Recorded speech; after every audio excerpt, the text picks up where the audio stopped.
જીવનની અંદર સત્સંગ બિनु સત્સંગ વિવેક ના હોય, રામ કૃપા બિન સુલભ ના હોય।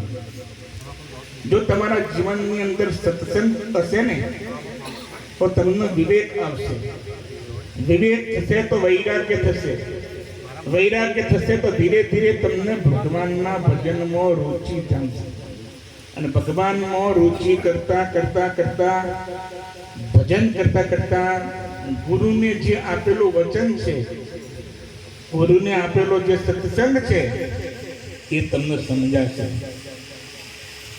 આટલું કરો તો ગુરુના વચનમાં રહો, એને બાર બાર ચિંતન કરો, એનું બાર બાર મનન કરો, એનું નિત્યાસન કરો, તો ધીરે ધીરે ધીરે તમને ભજનની એક એક કડી સમજાશે।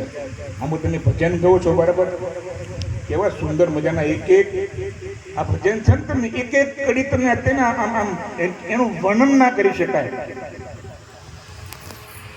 એક એક કડીનું તમે વર્ણન કરવા જાઓ ને તો લાખો વર્ષ વીતી જાય તો આનું તમે વર્ણન ના કરી શકો, એવા ભજન ગાયા તમે લોકોએ। ભજન છે ને, ભજન કરવાનું છે અને ભજન કરે ને એ જીતે।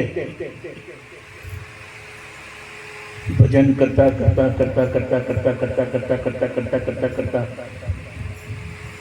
તમને આ બધું જ મુझ में राम तुझ में राम, આપણી અંદર તો રામ બેઠો છે, પછી બાજુવાળામાં રામ છે દેખાય નથી દેખાતું, તો તમે ભજન કરશો તો તમારી અંદર જે રામ તત્વ છે એ રામ તમને બાજુવાળાની અંદર દેખાશે।